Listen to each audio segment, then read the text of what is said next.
Hey, what's up, y'all? We're back. Have with me today one of my very best friends, Lindsay McLaughlin, and she's just going to share her heart. She's been through some stuff, and I've known her now for I think like 6 or 7 years is whenever we first came to the church. And Pastor Donnie, I know y'all seen him on a video. This is his daughter, and we've just become very close. Her and Crystal have become very close over the past year or two, and so.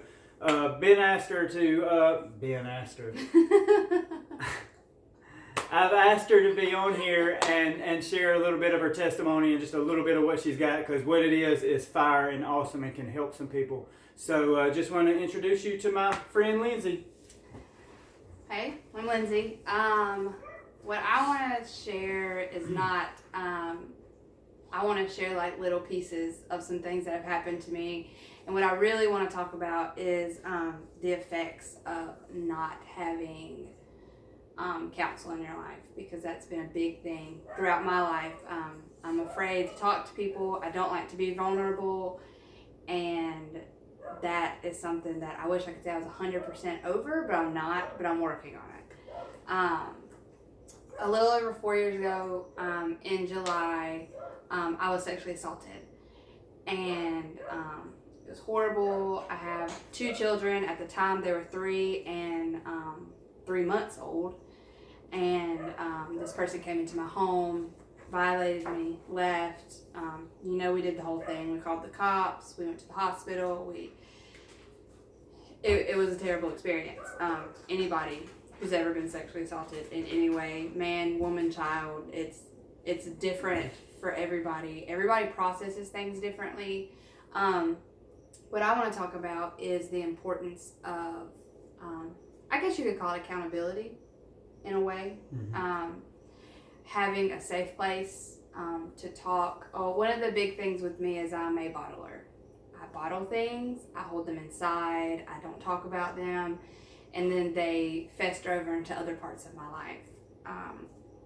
So with that being said, after the assault, I went into a really, really dark place. I never did drugs. I wasn't an alcoholic, gone on the weekends, getting drunk, neglecting my kids. I was married. I was just playing the part, but in my head, I was in some really, really dark places. I didn't want to live, but I wasn't suicidal.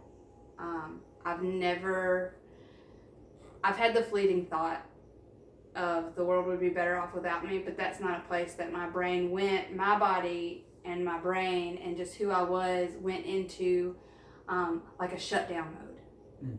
And so I became a zombie is what it was. I was still taking care of my kids. I was still being a wife. I was still going to work. I was spending time with my family, but there was nothing on the inside of me. Everything was just numb. And I got to a point to where I started cutting myself, and just because I wanted like so desperately to be like maybe it would like snap me out of it. Maybe it would I had constant like nightmares. I never slept. It just because I never processed anything. I never asked for help. I never, in my life, I had the ideal childhood growing up. Parents were always there. We were raised in church. We never went without. We had the picture perfect childhood. I didn't have a creepy uncle. It was just, everything was good. I had the perfect childhood, and then this one instant rocked my life, and here we are almost 5 years later, and it's still rocking my life.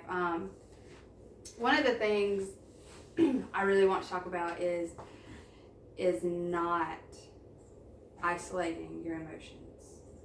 I don't feel like what I have to say is hyper spiritual. I think that a lot of it can apply to, yes, it can apply to the spiritual life, but it can also apply to your everyday life as well. Anything in your marriage, in your friendships, being a mom. Aside from, of course, the assault rocked me and it took things away from me, but I allowed it for 4 years to keep taking things from me because I refused to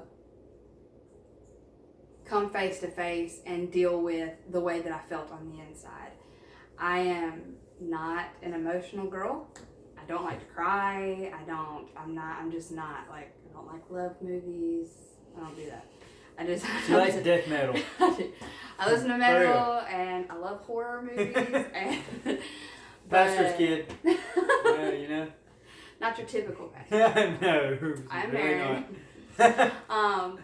But anyways, I just to think of a few things that could have not just completely rocked my world if I would have just reached out and asked for help. Wow. I probably wouldn't have spent a couple weeks in a coma in the hospital because I ended up in such a deep hole of anxiety and depression and almost like nothingness that I literally caused my body to shut down. They put me on anxiety medication, and because I was so just in a lost place that my body couldn't even like counteract the serotonin that they were giving me. So I developed what was called serotonin syndrome, and basically the anxiety and the depression just overtook my body, and my body started a war physically inside of itself. I should have died then and there. Like, it's just, absolutely. They say stress will kill you. That is the picture of it right there. It absolutely will. And, you know, like, there was, you know, people were like, oh, she's probably doing drugs, she's probably doing this. And it wasn't. It was just things inside of me that I was perfectly healthy. Like, there was nothing wrong with me. I mean, but mentally and just like spiritually and emotionally, I was a wreck. It was non-existent. And, you know, obviously, I'm just going to say this, obviously the Lord. Like, that is the only way I made it through any of this. So I don't want to take that aspect out of it at all. But once that was November of 2015, I got out of the hospital. I did go back into the hospital because I got sick, but it wasn't as extreme. I had to relearn to walk, do all these things. So that was one of the major things, you know, that me not being willing to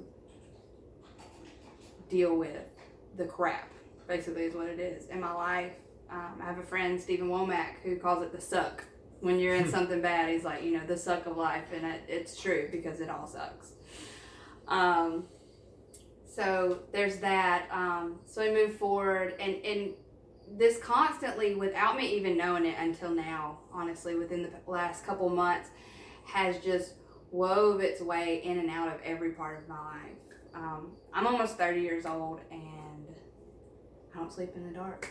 I have to check my locks on my doors like 2 or 3 times before I go to bed. And this is just me being vulnerable. You may think that's silly. It may not make sense to some people. And it's not that I'm not safe. It's that I went for so long that it's like I am slowly having to peel back these layers of fear and anxiety, and just really it's all fear-based, because I believe personally that all that stuff comes out of just the underlying fear. You know, it is what it is, and it has had such a grip on my life. I mean, I have missed emotionally time with my kids because I'm there physically, but I'm checked out mentally. I have met, you know, with my husband, I have had to open up and be extremely vulnerable. I've had, like, to the point to where, like, I've laid on the bed in the dark, and he sat on the floor in front of the bed and let me cry because I couldn't even have the words to express it. That sounds crazy and it sounds really bad, but let me tell you, when I finally got to the point to where I started peeling back those layers, right, and being able to be like, I'm not okay. Right. I need and you. And actually crying. Yeah. Come on, yeah, what a milestone, just to cry instead of not thinking about it. Yeah. You know what I mean? Yeah. Like, I would start to cry, and then I would, like, suck it back up and be like, okay. Right. I'm good. Like, to be able to call somebody and be like, I just need you to come over and hang out because I can't be by myself. Like, those things are so freeing. And even though they're little baby steps, they are the things that are healing me, and they're healing what has happened to me, and they're healing my relationship with my kids. Not that my relationship with my kids was bad, but it's healing parts that were broken that they don't realize are broken. Wow. It's healed things within my family, because this rocked everybody. I mean, my husband at the time, and then his family and my family and our church family and everybody that surrounded us, like, they did everything that they knew they could do, but this is on me. And that was one of the hardest things that I had to deal with, was that nobody could free me from this but me. Wow. Absolutely, the Lord could supernaturally take it away, but you had to be willing. You had to be give vulnerable it away, to the Lord. And a part of you hates it, but a part of you holds on to it. And that's what I've really struggled with. I'm just going to be really honest. I have struggled with letting it go. Like, I don't talk about it. I don't glorify it. I don't, anything like that. But I need, for some reason, for me to let go of that is hard. I think about, like, when we're in church and they talk about going down to the altar and laying down, and then when you get up, you pick it back up and walk away. And that's what I've done for so long. I've walked away, but taken a little bit of it with me, just because. I don't know. Genuinely, that's... As far as, like, unforgiveness and stuff? Yeah. Yeah. And the fear. And the fear. And, mainly the fear. Like, I don't hate him. Right. I think that he's broken in a way that I cannot understand. And broken people break people. Right. But it is up to me and only me to fix what's broken inside of me. And so I want to encourage anybody who has been raped or molested, or whatever all compiles into that, because you can pull that apart and spin it any which way, and to talk to somebody. Don't get into that deep dark hole that I let myself get into, because let me tell you where I've come. I'm married and I have 2 beautiful children, and I have had restoration in my heart, and I have had joy in my life that I have not felt in a very long time. I can cry. I can genuinely laugh again. I feel like the Lord has restored friendships, some new, some old. The Lord has given me a new joy for my children. He has given me a new joy for life. And that's what happens when you are able to process things. And I do believe that you need to process. You need to find somebody that believes in the Lord and will encourage you and will sit with you. Do I believe that you just need to find anybody? No. I think you need to be wise. I made that mistake a couple times. You need to be wise about who you speak to and who you open your heart to. But I don't really know. Like, I want to encourage people to be open with their brokenness, because that's the only way that we can truly heal. So good. Because I really think that's the only thing that has saved me. Right. It's finally getting to a point to where I had to look at myself in the mirror and say, you are not okay. And we have to fix this, or this was going to be my life until the day I finally died. Right. Until it killed you. This is what it's going to be. And I know that there are people who have had it worse than me. I know there are people who, have taken their life for this kind of stuff. And I understand. I understand being in that place and not knowing which way to turn. But, if I would have just sought the Lord and sought just anybody, like, if I would have reached out and just been like, please help me. I know that there are hundreds of people that would have helped me. And I don't want anybody else to have to feel what I felt and to be in that place that I was in. And I'm available, I don't want to say that I'll know how you feel, because I feel like everybody feels things differently. But I'm an ear. I know Sam's an ear, I know people at church, people in your family. I mean, that's Right. That's really That's awesome. So we just encourage you, if you are somebody that has dealt with sexual assault or rape or anything like any kind of abuse like that, and you feel like you just hadn't told anybody, and it is bottling up and it is trying to kill you, please reach out. We're here.